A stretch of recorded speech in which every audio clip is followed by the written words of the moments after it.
Oui, oui, mesdames et messieurs, cette délibération met une nouvelle fois en évidence les méfaits de la loi Elan. Et ils sont caractérisés dans cette délibération parce que Madame Vignal a très bien pointé. C'est les contraintes financières qui pèsent lourdement sur les bailleurs sociaux. Et aujourd'hui, c'est un véritable exercice d'équilibriste qui leur est demandé pour continuer à produire du logement social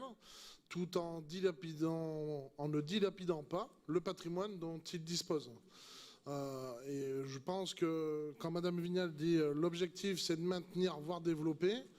la réalité quand même est inquiétante et déjà maintenir le nombre de logements sociaux sur le périmètre de la métropole et bon, sur notamment la ville-centre de Clermont va être une tâche ardue et je pense que cette charte, elle est importante pour être un outil de contrôle à la service à la fois bien sûr des assemblées citoyennes, de nous en tant qu'élus, mais je pense aussi qu'elle doit pouvoir être un outil pour les locataires du parc social. Et je tiendrai moi à rappeler que le logement social, il n'est pas dévolu, ou le logement HLM, à une minorité de la population. 70% de la population est éligible au logement HLM. Et c'est pour ça qu'il est dommage qu'aujourd'hui cette loi Elan entrave la volonté de la métropole, et pas que la nôtre bien sûr, de développer le logement social à un autre niveau, car on est aussi conscient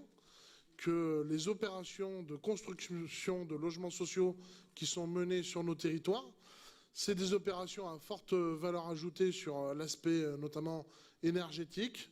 Vous n'êtes pas sans savoir que ces nouveaux logements sont particulièrement performants sur l'isolation thermique. Et c'est quand même aujourd'hui une donnée qui est malheureusement pas, je pense, assez mise en valeur et qui est source de production d'activités, de production économique, qui est, je pense, aussi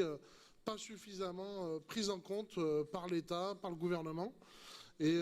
quand il y a des revendications qui sont émises pour production de plusieurs dizaines de milliers, voire centaines de milliers de logements sociaux par an, avec une politique du logement réaffirmée par les pouvoirs publics, je pense qu'elle vise aussi à ça, c'est-à-dire à permettre que voilà, le chômage recule dans notre pays et aussi qu'on lutte encore plus contre le mal logement. Car le mal logement existe et cette charte qui nous est proposée, je pense que c'est aussi intéressant pour les élus communistes que nous sommes, qu'elle offre un peu plus de garanties aux locataires d'envisager des choses, mais aussi d'être sécurisés dans les projets qu'ils pourront avoir, éventuellement de devenir propriétaires. Mais il y a aussi un aspect à prendre en compte, c'est que faire miroiter le statut de propriétaire comme le Graal dans le parcours résidentiel est aussi un écueil dont il faut se méfier. Et dans le parcours locatif que la richesse de notre logement social est à même de proposer sur la métropole et sur la ville, il y a aussi ça quand même à toujours continuer à valoriser et qu'il est des fois peut-être plus intéressant pour une famille voilà, de commencer à habiter un T3, voire un T4, un T5 et aussi voilà, de bien peser les choses avant de s'engager sur un achat de logement social qui certes aura des attraits mais qui ne doit pas être vu à mon avis comme le Saint Graal. Merci monsieur.